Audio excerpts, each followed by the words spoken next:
Hello बच्चों, brains GS में आप सभी का स्वागत है। जैसा कि हम लोगों ने पिछली क्लास में स्टडी कर रखी थी और तय किया था नेक्स्ट क्लास में बाकी हम लोग जो है टॉपिक है उसके स्टार्ट करेंगे और उसी श्रृंखला में हम लोग जो हैं आगे बढ़ रहे हैं। आपको भी मालूम है कि जो ब्रेन्स जीएस जो चैनल है ये आपको कंप्लीट जीएस की तैयारी करवाएगा, जनरल स्टडी की तैयारी करवाएगा। वो उन बच्चों के लिए जो दूर दराज के शहरों में, गांव में रहते हैं और ऑफलाइन या क्लास में जाके क्लास नहीं ले सकते हैं, और उनकी हेल्प करने के लिए जो है हमारी टीम जो है प्रतिबद्ध है और वही सारी चीज़ें लेने के लिए, आपको देने के लिए जो है एक श्रृंखला स्टार्ट की है जीएस की। कंप्लीट जो भी टॉपिक है जीएस के, उसमें से हिस्ट्री की श्रृंखला चल रही है प्रेजेंट में। और उन ये जो जीएस है वो उन सभी छात्रों के लिए है जो आईएएस की प्रिपरेशन कर रहे हैं, पीसीएस की, आरओ, लोअर या जीएस लेवल का कोई भी एग्ज़ाम है। अगर जीएस को उसको बहुत ही अच्छा करना है, कंप्लीट करना है और एग्ज़ाम क्रैक करना है, तो हमारी टीम के साथ, हमारे चैनल के साथ जुड़ें और उनको स्टेप बाय स्टेप सिस्टमेटिक तरीके से जीएस मिलेगी। और इसकी शुरुआत जो है पिछली क्लास से हो चुकी है। और आपने देखा होगा कि पिछली क्लास में जो मैंने आपको मध्यकालीन भारत यानी कि इतिहास का जो मिडवल पार्ट है वहाँ से स्टार्ट किया कि इस्लाम का कैसे उद्विकास हुआ, मोहम्मद साहब का जन्म, उसके बाद मोहम्मद साहब की सारी चीज़ें करने के बाद भारत में इस्लाम कैसे आया यानी कि मुस्लिम कैसे आए। फिर उसके बाद जो है हम लोगों ने स्टडी किया था पहला अरब आक्रमणकारी कौन था, मोहम्मद बिन कासिम के बारे में। पहला तुर्क आक्रमणकारी कौन था, सुबुक्तगीन के बारे में। वो सारी चीज़ें पिछली क्लास में रही हैं। अब हम इसके आगे की जो है टॉपिक हैं, हिस्ट्री है, वो आप स्टार्ट करने वाले हैं। आपको भी जैसा कि हमने जो जहाँ पे क्लास छोड़ी थी वो था सुबुक्तगीन का ही मैंने उस क्लास में बताया था कि पुत्र था महमूद गजनवी। तो आपकी सुविधा के लिए मैंने कुछ पॉइंट नोट कर दिए जिससे समय ये ना लगे लिखने में, और आपको जो चीज़ें हम एक्सप्लेन करेंगे वो ऑलरेडी आपको मिलेगी, हम आपको एक्सप्लेन करते जाएंगे, आपकी सुविधा रहेगी। और जो है वीडियो जो बहुत ज़्यादा लंबा नहीं होगा। कई बच्चे ऐसे कह रहे हैं कि सारा कुछ वीडियो ज़्यादा लंबा ना हो और कंप्लीट डिटेल में जो चीज़ें हैं वो हमें शॉर्ट में अगर मिल जाए तो ज़्यादा बेटर है। तो मैंने कोशिश की कुछ चीज़ें वीडियो ज़्यादा लंबा ना हो। चलिए हम लोग चलते हैं कि महमूद गजनवी।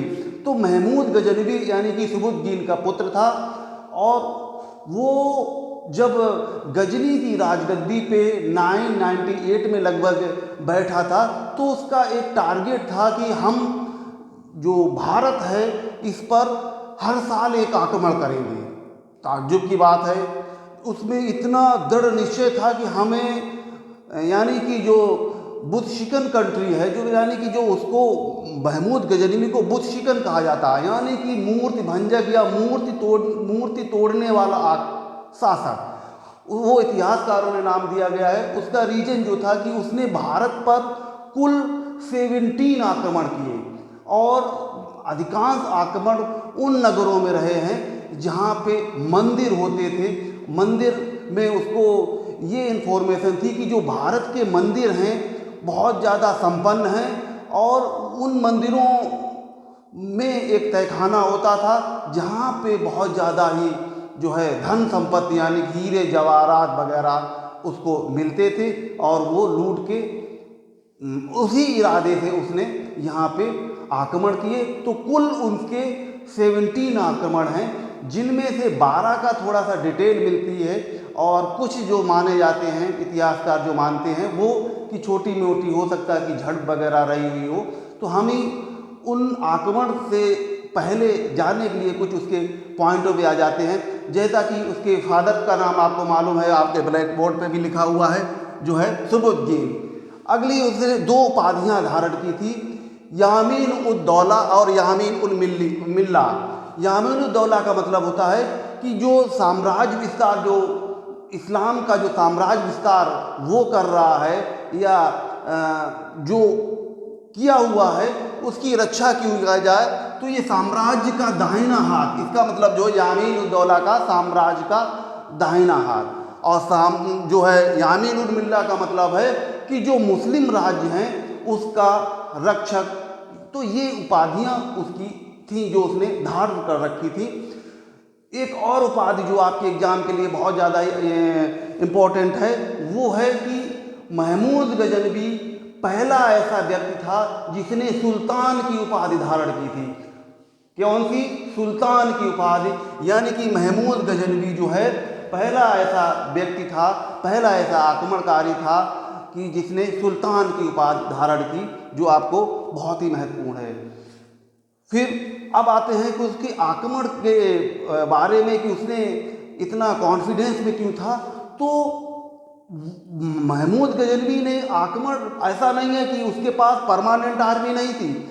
आपको भी मालूम हो कि भारत में परमानेंट आर्मी, जो आक्रमणकारी, जो शासक, जो डायनेस्टी हमारे यहाँ डेवलप हुई थी, दिल्ली सल्तनत आप पढ़ेंगे, इसके वगैरह मोहम्मद गौरी पढ़ेंगे, अलाउद्दीन खिलजी पढ़ेंगे। तो अलाउद्दीन खिलजी से पहले भारत में जो भी आक्रमणकारी, जो भी शासक रहे हैं, जो भी डायनेस्टी डेवलप हुई हैं, उनके पास कोई अपनी परमानेंट आर्मी नहीं थी। लेकिन जो आर्मी के रूप में जो सैनिक होते थे वो कमांडर के रूप में होते थे, और जब कहीं पे आक्रमण करना होता था, कहीं पे अटैक करना होता था, तो वहाँ से तब जो है आम लोगों से आसपास के क्षेत्रों से अपने सैनिकों को, लोगों को भर लिया जाता था और आर्मी के रूप में इस्तेमाल किया जाता था। तो इसीलिए महमूद गजनवी की 50% जो आर्मी थी उसमें भारतीय सैनिक थे। कितने? अब ताज्जुब की बात है कि भाई उस समय कोई राष्ट्रीय एकता की कोई भावना नहीं थी, कोई फीलिंग नहीं थी। हम लोग जानते हैं कि उसके पहले प्राचीन भारत में अगर देखेंगे कि आए दिन एक राजा दूसरे राजा के ऊपर आक्रमण करता था, जीतता था, सैनिक उधर से कोई राजा पराजित हुआ तो उसके सैनिक बंदी बना लिए जाते थे, गुलाम बना लिए जाते, तो वहाँ चले जाते तो वहाँ, तो ऐसे हालातों में देश गुजरा है। तो जो सैनिक थे, जो लोग थे, तो ऐसी राष्ट्रीयता की भावना उस समय नहीं थी। इसीलिए जो है महमूद गजनवी ने उसका यूज किया, और करीब करीब 50% जो है महमूद गजनवी की सेना में भारतीय सैनिक थे, जिनको कहा जाता था सालार-ए-हिंदवान। क्या कहा जाता था? सालार-ए-हिंदवान।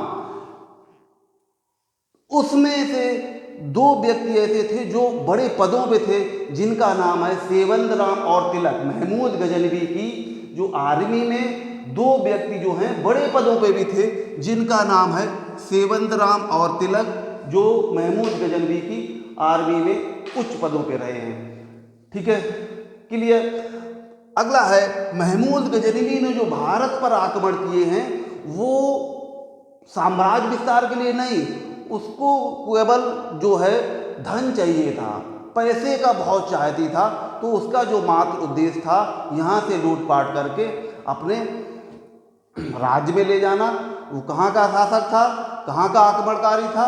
गजनी का। ठीक है, 998 में वो गजनी की राजगद्दी पे बैठा था। ठीक है, अगला हम लोग चलते हैं कि उसको बुत शिकन कहा जाता है। ठीक है, अब एक चीज़ और है कि महमूद गजनवी के दरबार में जो है 2 जो है लेखकों का आना जाना था। उसमें 2 बहुत फेमस हैं। एक आप देखेंगे कि एक खीवा प्रदेश, उज्बेकिस्तान में एक जगह है, नगर है खीवा, तो वहाँ का निवासी था अल-बरूनी। वो महमूद गजनवी के ही दौरान भारत पे आया। उसने एक तहकीक-ए-हिंद एक बुक लिखी, जिसमें महमूद गजनवी के आक्रमण का जो है डिटेल लिखा हुआ, जो यहाँ पे उसने देखा, सुना, समझा, उसके बारे में उसने वर्णन किया हुआ है। किसमें? किताब-उल-हिंद या तहकीक-ए-हिंद। ये किसकी पुस्तक है? अल-बरूनी की। ठीक है, कहाँ का था? इसका निक नेम भी है अबू रेहान। अल-बरूनी का दूसरा नाम भी है अबू रेहान, अबू रेहान, राइट। और एक और ख़ास बात है कि पहला ऐसा मुस्लिम था जिसने भारतीय धार्मिक ग्रंथों का अध्ययन किया। बहुत इम्पोर्टेंट है, पहला ऐसा मुस्लिम है जिसने भारतीय धार्मिक ग्रंथों का अध्ययन किया और हो सकता है कि यहाँ का जो धार्मिक चीज़ें जो हैं धर्म ग्रंथों में क्या लिखी गई हैं, कैसे लिखी गई हैं, उसकी कुछ इच्छा हो तो उसने उस चीज़ों का स्टडी किया और अपने वर्णन में किया था। दूसरा था फिरदौसी। फिरदौसी जो है इसका दरबारी था, तो दरबारी था और महमूद गजनवी के बारे में इसने ये चीज़ वर्णन की है। महमूद गजनवी से प्रति छंद ये तय हुआ था कि हम तुम्हारे ऊपर जो है तुम्हारी विजयों के जीवन यापन पे से लेके हर चीज़ पे एक बुक लिखना चाहता हूँ, पुस्तक लिखना चाहता हूँ। तो ये तय हुआ था दोनों के मध्य में। तो महमूद गजनवी ने कहा था हाँ हाँ भाई ठीक है, लिखिए, अच्छी बात है, मेरे ऊपर अच्छा जो भी हम चाहते हैं या जो हमारी विजय उल्लास है और उन सभी को वर्णन करें, हम आपको प्रति छंद जो है एक सोने का सिक्का दिया करूँगा जब कंप्लीट हो जाएगी। जब उसने कंप्लीट पूरी कर ली और महमूद गजनवी के पास लेके गया तो वो अपनी संधि याद दिलाई, तो उसको महमूद गजनवी ने मना कर दिया, नहीं नहीं नहीं, मैंने ऐसा कोई आपसे कोई समझौता नहीं किया था। यानी कि बाद में उसने उसी पुस्तक में लिखा है कि महमूद गजनवी जो है धन का बहुत लालची है। इतना होते हुए भी जो है, क्योंकि इसने इतना धन था, पैसा था जो चारों तरफ से उसने भारत में लूटा हुआ था और एक पुस्तक के नाम पर जो तय हुआ था वो देने से भी मुकर जाता है। तो ये फिरदौसी की जो पुस्तक है शाहनामा, महमूद गजनवी पे ही उसने वर्णन किया हुआ है। ठीक है, अब हम लोग चलते हैं महमूद गजनवी ने भारत पर जो 17 आक्रमण किए हैं उनको थोड़ा सा समझ लेते हैं कि कौन कौन से आक्रमण रहे हैं। हम उन्हीं आक्रमण पे थोड़ी सी चर्चा करेंगे जो थोड़े कहीं ना कहीं इम्पोर्टेंट हैं आपके लिए या आपको समझने हैं। ठीक है, या एग्जाम की दृष्टि से बहुत महत्वपूर्ण है। टोटल तो 17 है लेकिन हम मेन पे चलेंगे। जैसे महमूद गजनवी ने जो पहला आक्रमण है वो 1000 ईस्वी में किया था सीमांत क्षेत्र, यानी कि जो उधर से आक्रमणकारी आएंगे, वेस्ट से आएंगे, तो जो सीमांत क्षेत्र ये वाला है, भारत से लगा हुआ जो क्षेत्र है वो कहलाता सीमांत क्षेत्र। यानी कि उस समय तो भारत में ही था, तो वहाँ का जो शासक है, आपको मालूम है कि पहला जो शासक था जिसने महमूद गजनवी का मुकाबला किया, यानी कि वही जो इसके फादर से पराजित हो गया था, यानी कि कौन, नाम याद आया, जयपाल। ठीक है, तो 1000 ईस्वी में इसने उसी पर आक्रमण किया, किस पे, जयपाल पे। और एक चीज़ और मैं आपको बता दूं, कभी एग्जाम में आए कि ये क्वेश्चन कि कौन सा राजवंश था उस समय जब अरबों ने भारत पर आक्रमण किया, तो किस राजवंश ने जो है अरबों का मुकाबला किया। तो आप देखेंगे कि सुबुद्दीन के समय जो जयपाल है वो हिंदू शाही राजवंश का शासक था, और अभी जो महमूद गजनवी भी कर रहा तो भी हिंदू शाही। तो कहने का मतलब आपका आंसर जो हुआ हिंदू शाही राजवंश, अरबों का मुकाबला करने वाला पहला राजवंश। ठीक है, अगला चलते हैं। दूसरा आक्रमण जो है 1002 में पंजाब पर किया था। उसके बाद वो भी जो है क्या नाम, जयपाल ही वहाँ का शासक था। उसके बाद जो है उसने 1002 में भी किया था, उसका पुत्र बैठता है। लेकिन अगला हम जो चलते हैं 1006 पे मुल्तान पे किया, यानी कि कहने मतलब है कि उसके लगातार आक्रमण रहे हैं। हम अगला जो इम्पोर्टेंट आक्रमण पे चलेंगे तो वो है आपका जो इम्पोर्टेंट है 1014 यानी कि 1014 में उस पर आक्रमण किया था। हरियाणा में एक जगह है थानेसर, ठीक है, वहाँ पे राजा राम नामक एक शासक था और वहाँ पे एक मंदिर था, चक्र स्वामी का मंदिर।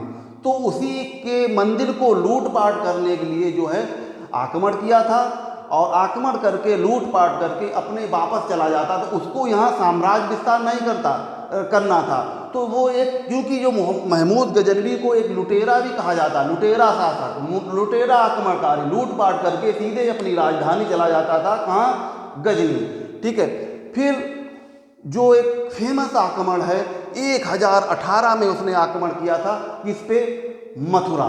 तो मथुरा के मंदिर को भी इसने लूटपाट किया लूटपाट करके बहुत अधिक उसको धन संपत्ति प्राप्त हुई, तो उसने उस समय जो मथुरा का जो मंदिर है भगवान श्री कृष्ण का, ये कन्नौज के राजा यानी कि जो राज्यपाल था उसके अधीन आता था। लेकिन जब लूटपाट किया उसने तो देखा उसने कि अरे राज्यपाल तो मुकाबला के लिए ही नहीं आया, इसका मतलब कहीं ना कहीं कमज़ोर है, मुकाबला नहीं करना चाहता है राजपूत होते हुए भी। तो उसने जो है उसी के बाद तुरंत कुछ ही दिनों बाद जो है उसकी राजधानी मथुरा पे ही उस कन्नौज पर ही आक्रमण कर दिया। तो 1018 में ही उसने महमूद गजनवी ने कन्नौज के शासक यानी कि राज्यपाल उसके ऊपर आक्रमण कर दिया। लेकिन राजपूत होते हुए भी अब जब राज पे भी कन्नौज पे भी किया तो भी वो मुकाबले के लिए नहीं आया, अपनी सेना लेके भाग गया और महमूद गजनवी ने उसके राज्य को भी लूटा, लूटपाट करके जो भी कुछ मिला सारा लेके चला गया। कहाँ? गजनी। ठीक है। अब यहाँ पे एक नई घटना घटित होती है कि चंदेल शासक यानी कि क्या नाम, उत्तर प्रदेश से थोड़ा नीचे आएंगे तो जो चंदेल शासक एक है विद्याधर, वो देखता है कि अरे ये जो राज्यपाल जो है ये महमूद गजनवी का मुकाबला तक, भाई हारना और जीतना तो अलग बात है, उसको मुकाबला करना चाहिए था, उसने मुकाबला नहीं किया। तो चंदेल ने अपने जो मित्र राष्ट्र कुछ राज्य थे उनसे हेल्प ली आर्मी की, और आर्मी लेके जो है सीधा अटैक कर दिया किसके ऊपर? कन्नौज के ऊपर। क्यों? इसलिए किया था, तू राजपूत था, तूने आक्रमण का माने महमूद गजनवी का मुकाबला क्यों नहीं किया? यानी कि दूसरा कारण ये था कि भाई उसने जब मथुरा के मंदिर को भी लूटा तब भी तू सेना लेके वहाँ उसको बचाने नहीं गया, मुकाबले में नहीं गया, फिर उसने तेरे राज्य के ऊपर किया तो भी तू वहाँ पे नहीं गया। तो विद्याधर ने उसको अटैक करके उसको मार दिया। राजपाल की कहानी विद्याधर ने ख़त्म कर दी। ये सारी इन्फॉर्मेशन जो है गजनी में जो बैठा हुआ है यानी कि महमूद गजनवी, उसको पता लगती है कि अरे विद्याधर के नेतृत्व में राजपूतों का एक संगठन बन गया है और भाई चल के फिर देखना है, नहीं तो वो हमारे अगले जो आक्रमण है वहाँ पे विघ्न, इसके पहले वो संगठन मजबूत हो, कोई नई एक्टिविटी पे जाए तो चलो हम उसी पे ही आक्रमण कर देते हैं। तो इस तरीके से महमूद गजनवी फिर यहाँ पे आता है विद्याधर और महमूद गजनवी के मध्य में युद्ध होता है। और ये युद्ध करीब कई दिनों तक चला, महीनों तक डेरा डाले रही दोनों सेनाएं, लेकिन महमूद गजनवी जो है यहाँ पे विजय प्राप्त नहीं कर पाया। महमूद गजनवी विजय प्राप्त नहीं कर पाया। कहते हैं कि एक रात जो है दोनों की सेनाएं युद्ध भूमि में थी, कोई रिजल्ट ना निकलते देख दोनों ने ही जो है युद्ध भूमि से अपनी सेनाएं वापस ले ली। तो इस तरीके से जो महमूद गजनवी वाला जो और विद्याधर का जो आक्रमण है ये करीब 1019 में रहा था, 1920 में अनिर्णय खत्म हुआ। लेकिन बाद में महमूद गजनवी फिर वहीं ग्वालियर पे आक्रमण करने जाता है 20 में, फिर विद्याधर को अपना दोस्त बना लेता है। ठीक है, हो सकता है कि उसके दिमाग में आया हो भारत में कोई ऐसी शक्ति है जो बड़ा ताकतवर है जिसको हम पराजित नहीं कर पाए, तो भाई दोस्ती भी उससे की जाए जो थोड़ा सा मेरे टक्कर का हो, बराबर का हो। तो अगले अभियानों के लिए जो भी दोनों में संधि हो गई है, दोस्ती हो गई, मित्रता हो गई किसी भी कारणवश से, तो महमूद गजनवी ने भारत में किसी शासक को अपना दोस्त बनाया, जो वो चंदेल शासक है विद्याधर, उसको उसने दोस्त बनाया। ठीक है, अब इतिहास में हम अगले पड़ाव पे चलते हैं कि अगला पड़ाव जो है सबसे जितने भी महमूद गजनवी के जो आक्रमण है उसमें सबसे फेमस आक्रमण है, बहुत सारे एग्जाम में आता है कि उसने 1025 में किस पर आक्रमण किया था? सोमनाथ पर आक्रमण किया था। ये गुजरात में है सोमनाथ, उस पर आक्रमण किया था। यहाँ पर जो शासक था भीम प्रथम। कौन था? भीम प्रथम था। कौन किस वंश का था? तो चालुक्य शासक था। इसकी जो राजधानी थी अनहिलवाड़ा। ये अनहिलवाड़ा जो राजधानी है वो भी बहुत फेमस। व्यापारी जो हैं हमारे यहाँ के इधर अरबों के जो इधर आते थे, और इसलिए जो राज्य की फॉरेन मुद्रा वगैरह भी फॉरेन व्यापार से बहुत फ़ायदा होता, तो इसलिए जो है इतिहासकारों ने अनहिलवाड़ा को जो है व्यापारियों का तीर्थ कहा है।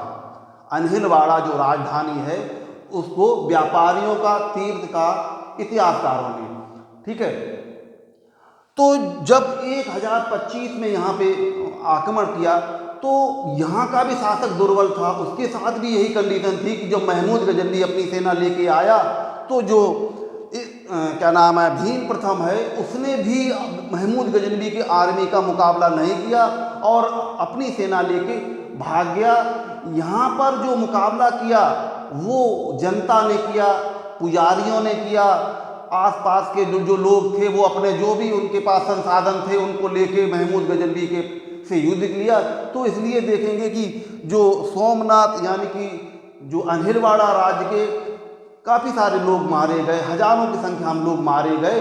वो लोग मारे गए जो निहत्थे थे या छोटे मोटे हथियारों थे, लाठी भाला वगैरह जिनके पास जो थे, लेकिन महमूद गजनवी ने उन सभी को मार दिया जो उस मंदिर को बचाने के लिए आए। अंत में जो है महमूद गजनवी उस मंदिर को में जाता है तो उस जो सोमनाथ का मंदिर है वो अपने आप में एक चर्चा का विषय रहता था उस दौरान, कि उसमें आश्चर्य माना जाता था। आश्चर्य क्या माना जाता था कि जो जैसे एक रूम है जो मंदिर था, तो मंदिर में जो है भगवान शिव जी की जो मूर्ति थी वो हवा में रहती थी, बीच में उस पर साइड में अगल बगल कोई सपोर्ट नहीं, तो वो उसकी मान्यताएं लोगों की नज़र में ज़्यादा थी। तो होता यह था कि लोग उसको बड़ा पूजते थे, बड़ा अपनत्व था भगवान शिव जी से। तो महमूद गजनवी ने जब अंदर गया, मंदिर में देखा सारी चीज़ें, वो कुछ भांप गया कि हो सकता है कि इसकी दीवारों में कुछ हों, तो उसने जो है दीवारों गिराना शुरू किया। तो पता लगा कि वही है कि चारों तरफ जो है हैवी चुंबक थे और चुंबक की वजह से जो है मूर्ति बीच में रहती थी। और इस तरीके से उसने पूरा मंदिर जो है ढा दिया। ढा देने के बाद जो है वहाँ जो तहखाना था, तहखाना में बहुत सारा पैसा मिला, और वो सारा जो है पैसे का मतलब है जो भी हीरे जवाहरात सोना चांदी और उस सब को लूट पाट करके जो है वो गजनी ले गया। कहते हैं कि 20 लाख दीनार जो है इतना पैसा यहाँ पे मिला। कुछ कहते हैं कि जो सोना वगैरह जो क्या नाम चांदी वगैरह कुछ ऐसी बच भी रही थी जो घोड़े ऊँटों पर लादी नहीं जा सकती, तो कुछ सैनिकों से कहा जो जिस तरह अपना बांस बांध पाए तो उन लोगों ने बांध दिया। तो इस तरीके से वो चले गए। तो 1025 में जो सोमनाथ पे आक्रमण हुआ है ये बहुत ज़्यादा इम्पोर्टेंट है। आपको भी मालूम है कि जो सोमनाथ का मंदिर है भारत में जो 12 ज्योतिर्लिंग हैं उनमें से पहला ज्योतिर्लिंग इसी को माना जाता है। सोमनाथ का जो मंदिर है, लिंग है। बाद में ये मंदिर जो है क्या नाम है कई बार बना गिरा, लेकिन अंततः जब है हमारे पहले जो गृह मंत्री हैं सरदार वल्लभ भाई पटेल, उन्होंने ही 1947 में इसकी नींव रखी थी, नींव की शुरुआत की। बाद में जो है 1951 में करीब जो है कंप्लीट हुआ था। और हमारे जो प्रथम प्रेसिडेंट थे मिस्टर राजेंद्र प्रसाद, और उन्होंने ही 1951 में प्राण प्रतिष्ठा वगैरह करवाई थी। जो प्रेजेंट में है वो उन्हीं के द्वारा जो है बना हुआ है, ठीक है। तो लास्ट आक्रमण जो है 1027 में है महमूद गजनवी का। वो 1027 में इसलिए किया था जब महमूद गजनवी की सेना सोमनाथ मंदिर को लूट के जा रही थी, तो रास्ते में एक सिंध पड़ता है, सिंध क्षेत्र। तो वहाँ के जाट जो हैं वो बहुत खूंखार थे। तो जो सेना के जो पीछे के सैनिक थे उनके साथ उन्होंने लूटपाट कर ली। तो उनका बहुत ज़्यादा जो है जो सामान था, सोना चांदी लेके जा रहे तो लूट लिया। तो उन्हीं सिंधों को सबक सिखाने के लिए या उनको ही दंडित करने के लिए महमूद गजनवी ने अंतिम आक्रमण किया था कब, 1027 में किया था, ठीक है, और वापस चला गया। तो कुल मिला के जो पहला आक्रमण था 1000 में शुरू किया था और अंतिम जो आक्रमण है वो 1027 सिंध के जाटों पर, और उसके बाद जो है 1030 में ही महमूद गजनवी की डेथ हो जाती है। तो ये एक कहानी रही है महमूद गजनवी की, ठीक है, भारत में 17 आक्रमण की, और जो भी परिवर्तन हुए उसके आक्रमण के बाद। बाकी हम लोग देखेंगे कि महमूद गजनवी ने बहुत ज़्यादा ही साम्राज्य बड़ा किया हुआ था। बड़ा करने के बाद उसने अपने साम्राज्य को दो, जो उसके बेटे थे मसूद और मोहम्मद, उनमें बांट दिया। बांटने के बाद जो है वो राज्य चलाते रहे। कुछ समय बाद जो है उनमें अपने आप में ही गृह युद्ध हो गया। गृह युद्ध के बाद की कहानी जो है हम लोग अगले वीडियो में पढ़ेंगे, यानी कि जो अगला आपका जो आक्रमणकारी होगा जो मोहम्मद गोरी। तो मोहम्मद गोरी कैसे कैरेक्टर के रूप में यहाँ पे आता है, भारत पर आक्रमण करता है, उसकी क्या कहानी है, वो आप नेक्स्ट वीडियो के लिए तैयार रहिएगा। और अपने कमेंट हमें दें, और आप क्या चाहते हैं, आपको समझ में आ रहा कि नहीं आ रहा है, कोई प्रॉब्लम हमारे क्लास के माध्यम से अपने विचार दें, ठीक है। और जो भी कुछ क्वेरी हैं वो आप शेयर कर सकते हैं। आप हमारे चैनल को ब्रेंस जीएस को सब्सक्राइब करें, और अपने और आप जो भी साथी हैं, जो भी जहाँ पे भी हिस्ट्री जिसको प्रॉब्लम है, जिसको समझ में नहीं आती है, उसको ज्वाइन करवाएं, और निश्चित है उसको फ़ायदा मिलेगा। जो हिस्ट्री उसको कभी नहीं समझ में आई थी, वो हमारे वीडियो के माध्यम से, हमारी क्लास के माध्यम से वो भी सुविधा का लाभ ले सकता है, ठीक है। Okay, bye.